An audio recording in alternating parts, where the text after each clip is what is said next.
The public sector has realised that some of the decision-making criteria used in business can actually be used to great effect inside their own operations. The days of expensive and labour-intensive service delivery appear to have gone forever. In order to meet the changing nature of their organisations, there is a new focus on efficiency, cost reduction and improved service deliverables to the public. And new ERP systems can play a major role in this development. These new drivers fall into clearly defined categories which show where ERP systems can help resolve these challenges. Let's look at two of them. Service delivery. Government bodies pride themselves on serving the public and want to ensure that the quality of delivery does not deteriorate. So, better service is required in the long term, but at a reduced cost to the taxpayer. Trust and value for the public.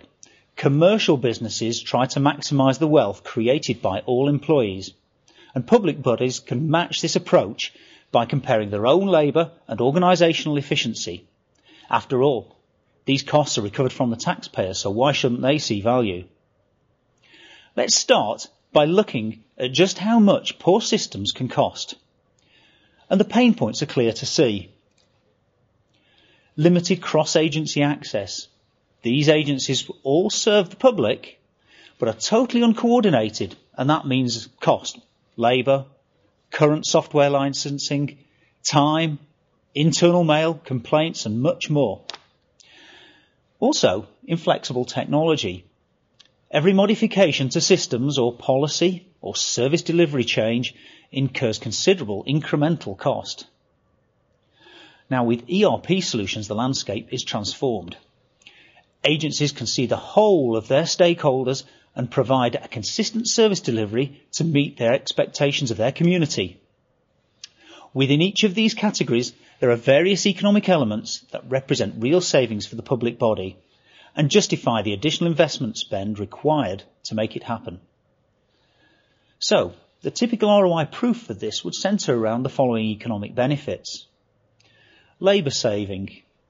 People are relatively expensive, and new ERP systems can avoid the hiring of additional personnel to deliver services.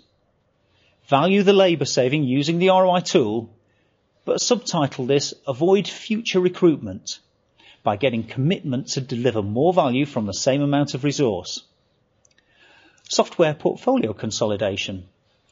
Agencies that have an unstructured software development history could save considerable amounts on existing software licensing costs after the new ERP implementation is in place.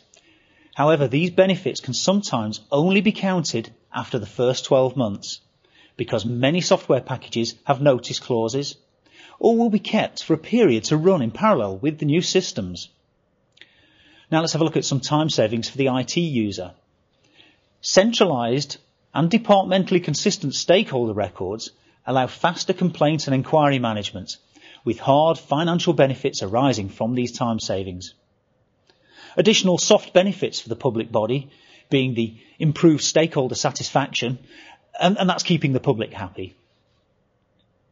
Now in the UK, local government authorities are called councils, and we have an example of a council in the UK that had over 239 different contracts with its local suppliers. It was managing these contracts from many different offices, and as a result, some of the satellite offices had total freedom to purchase goods and services.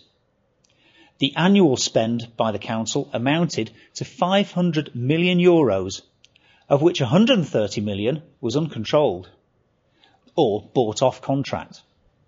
These off-contract purchases were believed to be 5% more expensive than those aggregated and managed centrally. So in building the ROI business case, the council did not agree that all this 5% could be saved. No, it was inevitable that some purchasing would always be done by the satellites.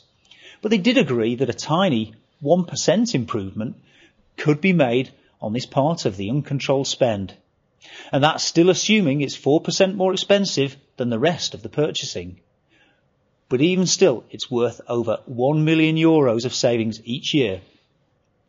So, although public bodies need to be seen to be impartial in their buying decisions, in this particular instance, identification of this saving put the SAP partner in pole position.